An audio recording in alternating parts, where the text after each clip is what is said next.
So hello everyone, this will be my first video on this channel, something I've been wanting to do for a very long time. Excuse the tired look. I'm also a new mom, so yeah, I have a lot of free time and I decided to do a reading channel because I'm reading a lot in between changing diapers and feeding my baby, so yeah. So this will be my first reading mod.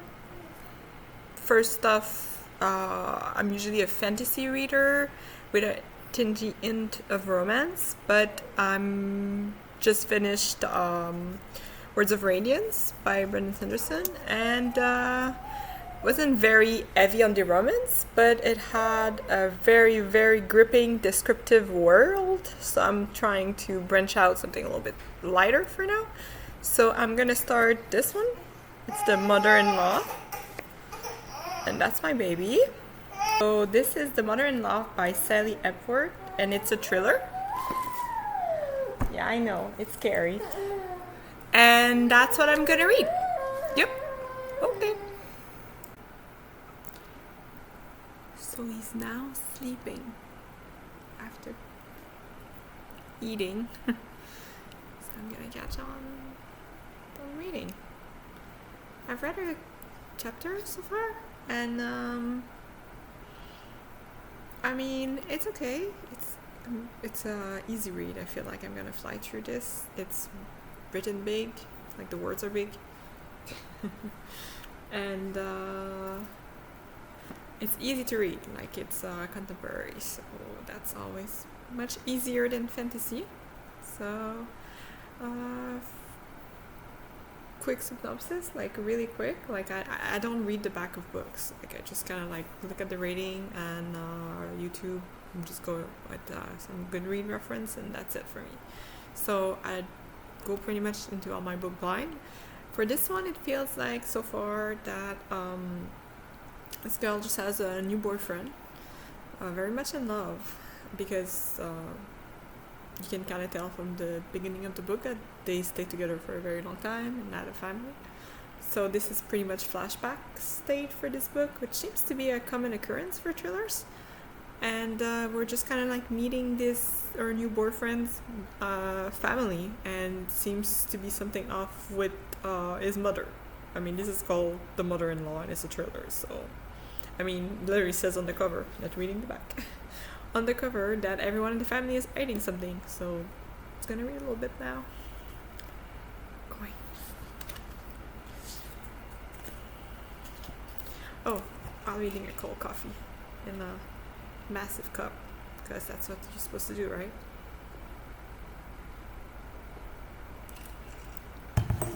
I need some oatmeal because it helps breastfeeding.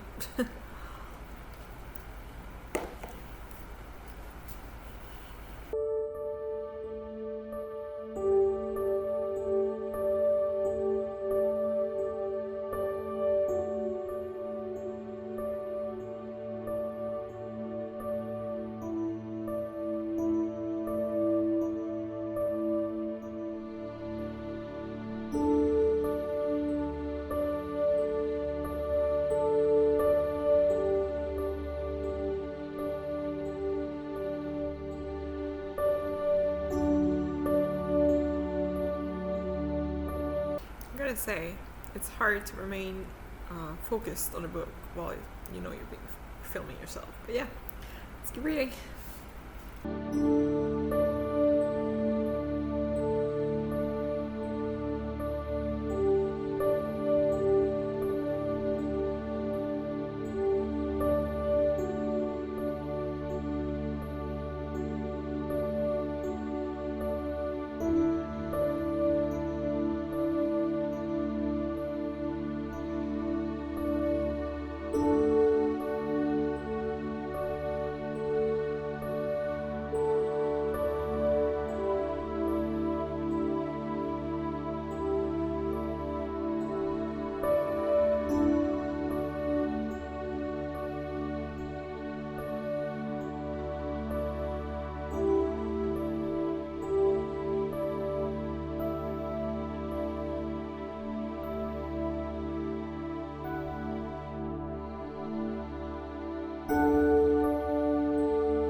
So I've just finished The Mother-in-Law last night, and I have a lot of thoughts. First off, it's advertised as a suspense, and to me it's more like a soft suspense family drama. A lot of family drama. Everyone has like a secret, it's like the thing written on it, and I guess it's true, but it's all very mild, and I feel like the whole conflict between the daughter-in-law and the mother-in-law is like overplayed, whereas it's more like a family thing. Overall, I think it's a 3.75 or 4 out of 5. It's okay. It's definitely a quick read, easy read, and it does pull you in, but it's a soft suspense. Like, it's not edge of your seat kind of thing. It's more like, I guess I kind of want to find out what happened in this family. So that's that. So now I'm gonna go for a quick run. It's quite nice outside, so nothing too crazy. Maybe a 3-5 kilometers with the baby in the stroller. Also gonna go back to the library to bring back this massive brick. It took me almost the whole month of July to finish. This one, obviously. Backward again, but anyway. And then I'll pick up something else. I might listen to an audiobook while running, but yeah, so that's the goal for today. Bye-bye. Hello everyone, so we're the day after I decided to run, which I spoke about on the previous clip. So I ended up running 3 kilometers, which is not that bad, in 17 minutes. Baby was very good, very patient. While running, I listened to an audiobook. It was The Fake Mate. It's a contemporary romance. Probably gonna put the picture of the book somewhere. And yeah, it ended up being a spicy scene right at the beginning of the run, so that was a little bit awkward with a bunch of cyclists and other runners. And I'm not usually a big fan of spice, but I want to start, that was my first official audiobook. I want to start with something a little bit lighter, so I thought contemporary was much better than fantasy. Besides, I like to read fantasies with my own eyes because there's a lot of details. I like to annotate and just write a little bit of notes on the sides of like plot points and stuff like that. So a nice little romance I thought would be interesting, and The Fake Mate has a bit of a fantasy twist because it's a werewolf romance. There's the whole like typical alpha, beta, and all that stuff. That's it is what it is. So that's fine. It's an 11-hour audiobook. I have 6 hours left, so I've been listening to it for quite some time now. I think 2 months. It's not necessarily the book's fault. I'm not big on audiobook. I'm finding out maybe I'll just listen to more of non-fiction. I think that could be interesting. I've read some of those before, and I think I prefer to listen to them. Now that I think about it, that's probably why I don't read non-fiction anymore, because I'd rather read fantasy and even thriller, suspense. So yeah, so The Fake Mate, it's fine. I'm not really feeling the tension or between the main character. It's just like, it's something to listen to, kind of flows. So yeah. So far, it's definitely maybe a 3 stars. I mean, I feel bad rating it lower just because I'm not a big fan of spice. So far, it hasn't even been that much. It's just that one scene, but I'm like halfway through. So anyway, so that's that. And then I also went to the library to bring back Words of Radiance, and then I picked up a reservation I had, which I felt was a very summary. Once again, upside down. That's nice, or not upside down, but like, you know. So yeah. So I picked up Malibu Rising by Taylor Jenkins Reid. Obviously, it's my first time reading a book from her, and that's not even her most popular books. So, yeah, I think the stage is on the 6th, and Carrie Soto is back.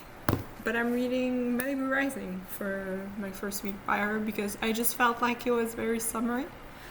Even says so. Summer could somehow fit into a book, then you'd find it in Malibu Rising. Opera Daily, so that's a good thematic. So that's what I'm planning on reading as a main focus. I also picked up You've Reached Sam, which is a young adult contemporary romance, Korean based. I haven't really heard much about it, except I've seen it around on YouTube. People have recommended it, and It's also rated. I think it went down a little bit on the rating lately, but when it first came out, like it was rated pretty high. So anyway, I'm gonna try that one. This one, it's an old series by Maggie Stiefvater. That's an old series. I read book 1 and 2. It's werewolves. Second werewolf book of this video, and I normally don't really like werewolves, so that's that. But the writing is nice. It's very YA, and it reads really easily. It's an easy read. Like it kind of it pulls you in. Like the writing is nice. It flows, and there's a romance. Am I feeling really the angst romance in that one? I mean, if you like teenager angst that are in the bedroom and are scared that their parents gonna come in and see them together, I guess that's angst. But for me, it's fine. It's just a little bit too teenager, like, I suppose. But it's fun sometimes to have something that's a little bit like easier to read, doesn't have the biggest I don't know, doesn't have the biggest plot. I mean, there's one, it's tied to werewolves, and there's a little bit of drama surrounding this whole thing. Like maybe you don't want to shift, but you're shifting anyway, stuff like that. But still, it's still pretty good. Like I think I gave it a 4, and while I was reading it, like I thought, wow, I'm flying through this book. So, I mean, for the sake of it, I could finish the series, so that's number 3.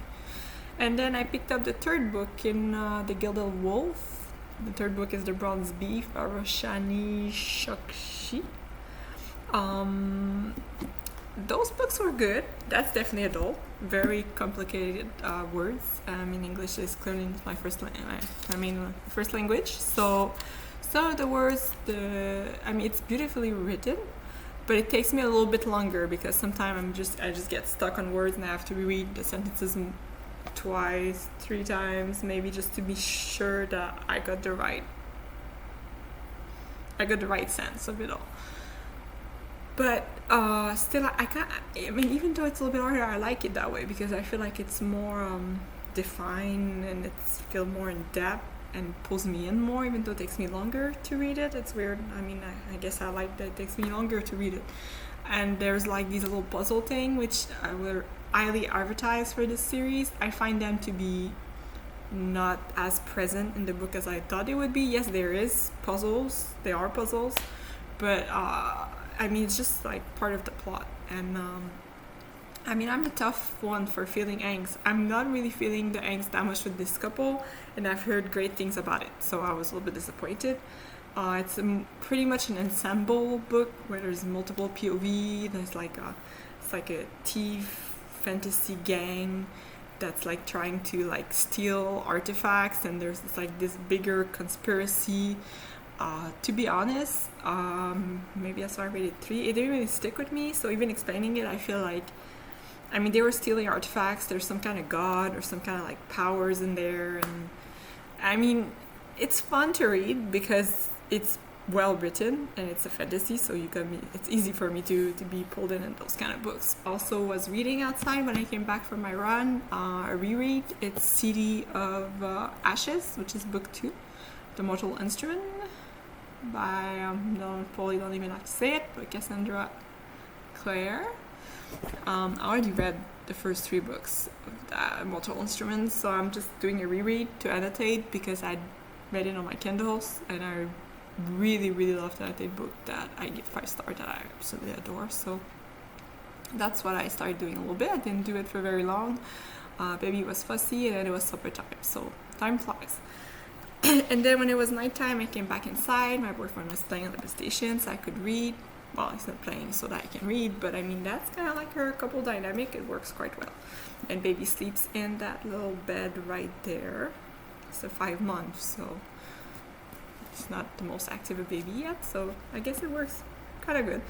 So once I sat down for the night, I decided to pick up, because I'm all over the place right now, I decided to pick up Daughter of No World as my official new book after The Mother-in-Law with Malibu Rising, and then this one, Daughter of No World. I removed the dust jacket, but it is actually super gorgeous hardcover. I don't know why I showed the other side. It's the same side. It's the same picture on both sides. Look at that. That's so amazing. So I started reading that one. I have high hopes because I've heard a lot about our other series. I forget the name. Maybe I'll put it somewhere. But so I decided to. I like when an author's work becomes really popular to first read their earlier works. I don't know. It just makes sense to me because if I like earlier, then there's a high chance that I will like later work because then the author just got more experience under her belt. So that's not really what I do. I don't know if that's a good way of going around it, but that's what I do. So I started with her first series because her second series is so popular. This one still has a lot of hype around it, but much less. And so far so good. I'm 60 pages in.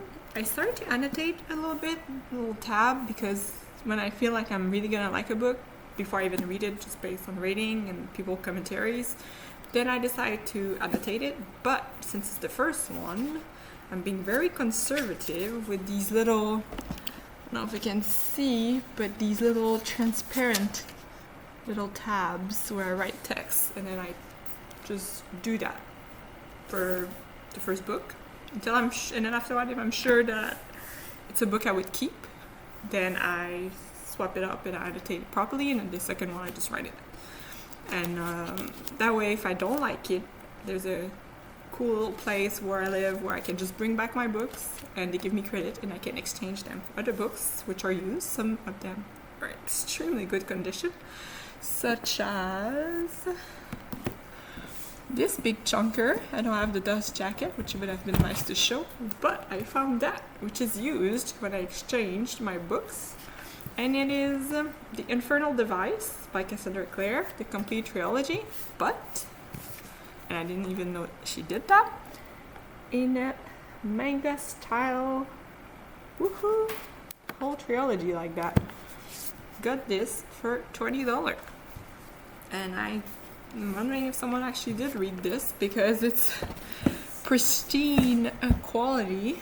So that's what I do. That's why I don't annotate my book before I'm sure I like them, because then I can go to that little place, bring back the one that I read that I'm not planning on keeping, and I can get new ones, and then I can just try it out. And I mean, even if it's a used book that's all mangled, because some of them are, they're cheaper though. I mean, at least I read it. I like to read physical books a lot more than on my Kindle, so that's that. So that's my goal for now. I don't plan on reading this beautiful hardcover outside because it potentially might still be a big hit, so I want it to stay pristine. So I might go with Malibu Rising, or I might continue, I mean, I know I'm outside, but I might continue annotating this one because this is a little bit intense. This is my version that I plan to annotate, but I like this series so much I also have the art covers that I keep inside. So I might annotate this outside, or I might read Malibu Rising, or there's always my Kindle in the pool because it's waterproof. So that's always nice. So that's it for a little wrap up of today. Bye bye.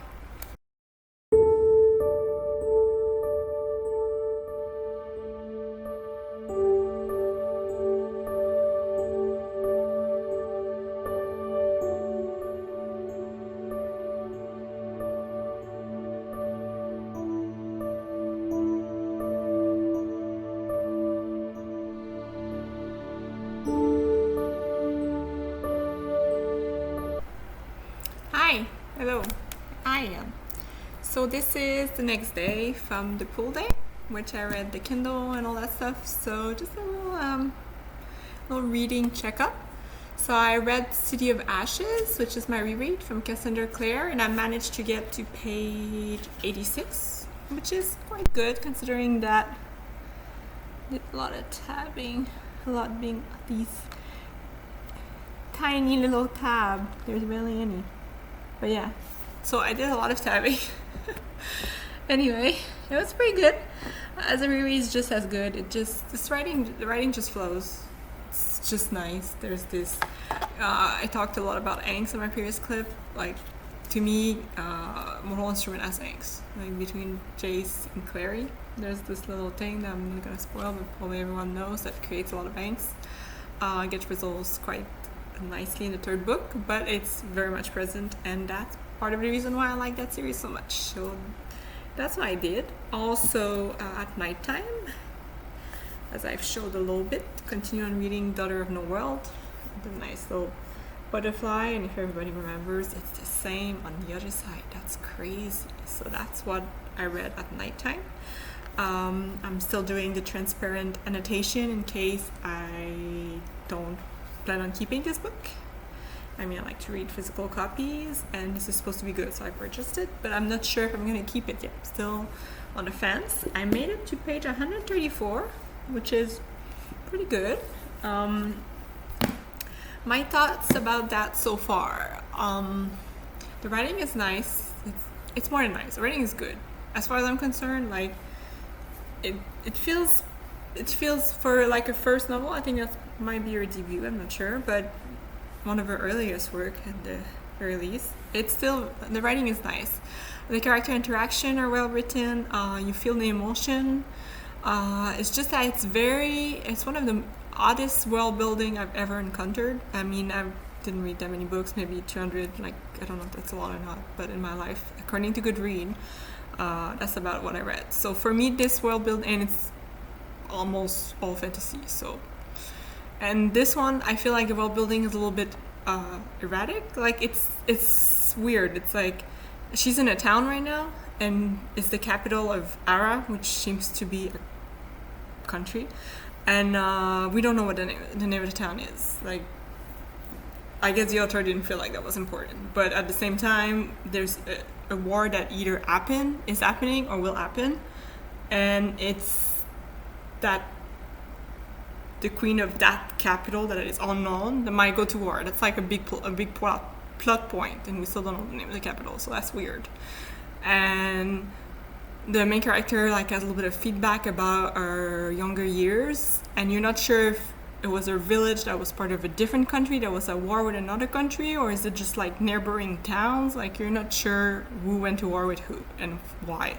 And I mean, that happens at the beginning of a novel, but I feel like she reveals, you feel like you're gonna get it, and then she switches to another conversation or something, so you're just letting these little tidbits. And I mean, it's not that hard to just include the name of a town. It's not like one of the characters she's traveling with couldn't tell her where the hell they are.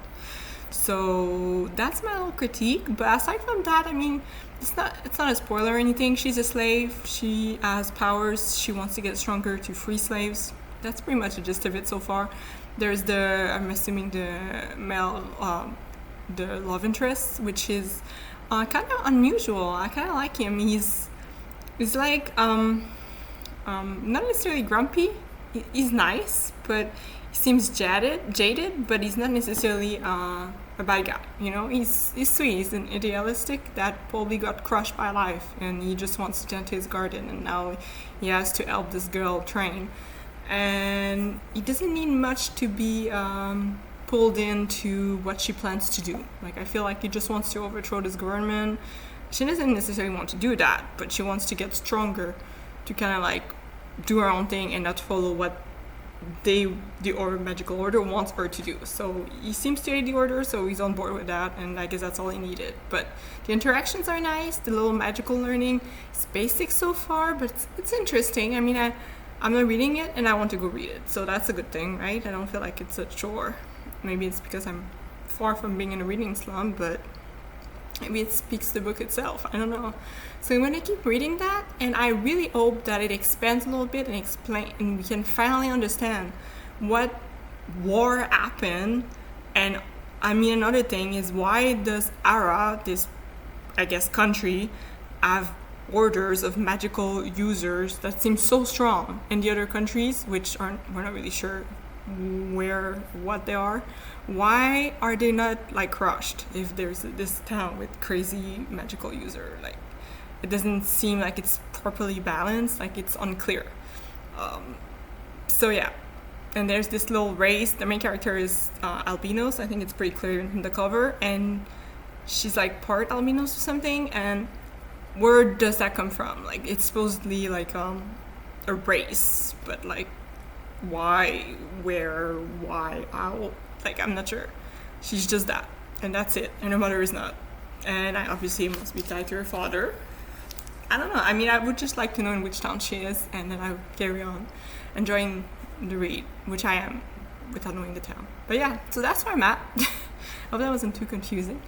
But my plan for tonight, my mom is babysitting my baby for the very first time. He's going to sleep elsewhere, so I'm just planning on reading a whole lot. Get as far as I can in Daughter of the World. I doubt I can finish that. I mean, I have plans tomorrow, like picking up my baby early in the morning, so I doubt I'll be reading that. But I'm gonna, like all of that, I'm gonna read as much as I can. I'm just gonna chill on this couch and make a little salad. Maybe have a little drink, I don't know. And that's my plan. So yeah, bye bye. Quick look of my salad on my oven. Clearly the salad is the focal point. Yum. Is it too, maybe it's too small, right? I should have made it bigger. Hee. Yummy.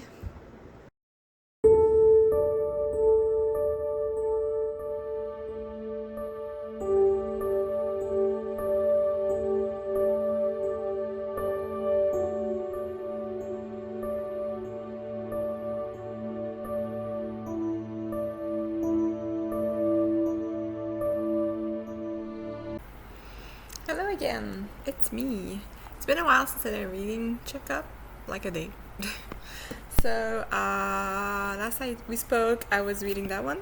The point was to kind of read a whole lot of that one, and I did.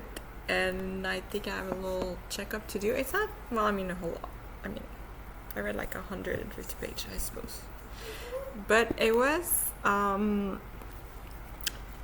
like pretty good. It still pulls me in. I still want to read it a lot right now. Blech. Yeah. Oh.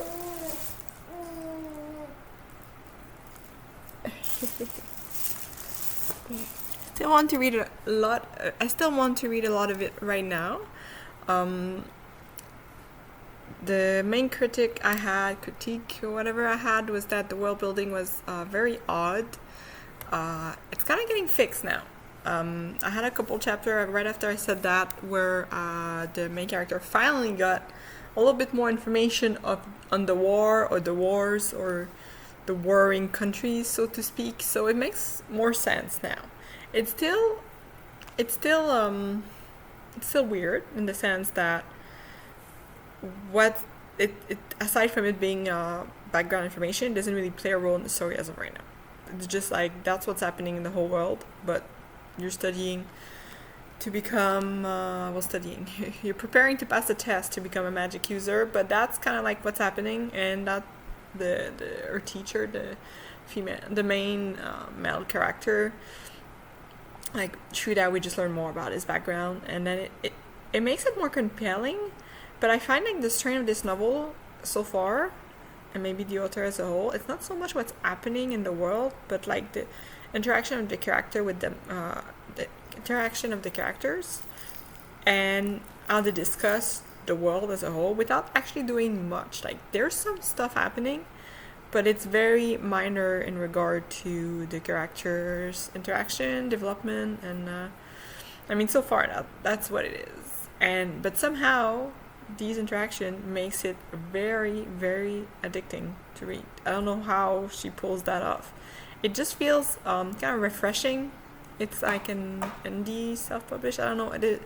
I mean, there's like big events. For this book, there's events. Like they go out of their own, they do stuff.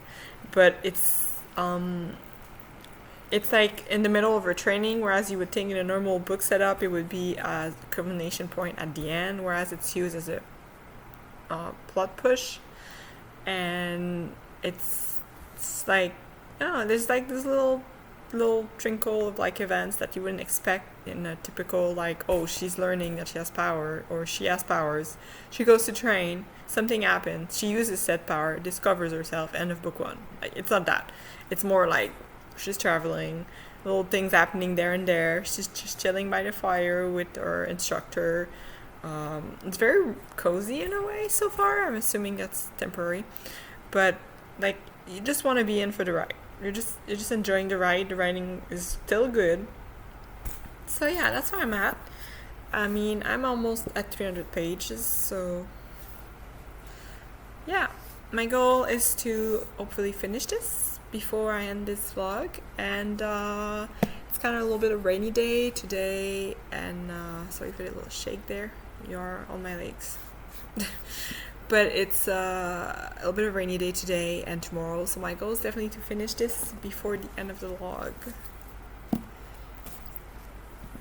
Yeah. And that's that. Bye bye. I finally finished The Daughter of the World. Also, obviously finished Mother-in-Law, so I'm just going to do a quick wrap up. For Mother-in-Law, it remains like a 3.5 on 5. It was... If you're looking for high stakes suspense, that is not the book.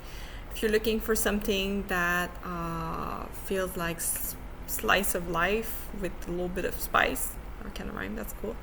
But yeah, if you want something that's just like, this is their life, it's not perfect, some things, culmination of these issue happens at the end, then that's a good book to read. And if you want something that you can read quick, that's not difficult at all to read, then The Mother-in-Law, like, I recommend, but it's definitely not in my top thriller. And for me personally, I prefer something that hits a little bit less, I don't want to say it hits home because it's not like I have issue with my mother-in-law, but I just mean like something that's a little bit less close to reality, like a serial murder, like haunted house. Like, to me, that's something that wouldn't happen, and that more interesting to read as far as thriller goes than just like family drama. So that's my personal opinion on that one. And then the second book was Daughter of the World, which ended up being a disappointment, actually.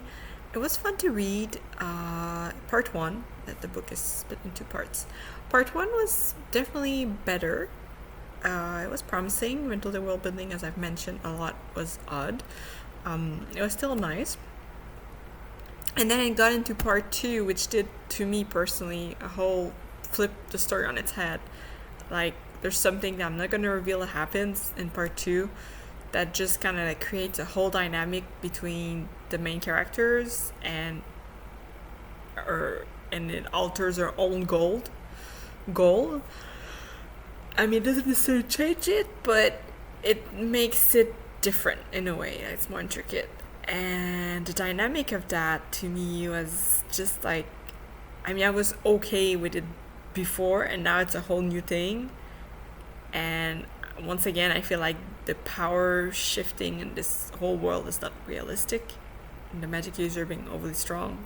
Like, I don't even understand why there's resistance, but there is. And then, anyway, I don't want to get into spoilers, but that didn't feel as realistic to me as I was hoping. And then the romance was, I think I've heard this before about this book, and it's true. It's one of the healthiest romance I've read. Like, it's not toxic at all. Like, it's very sweet. And maybe I have issues, but I don't mind sweet, but there's just something with the interaction that just didn't feel real.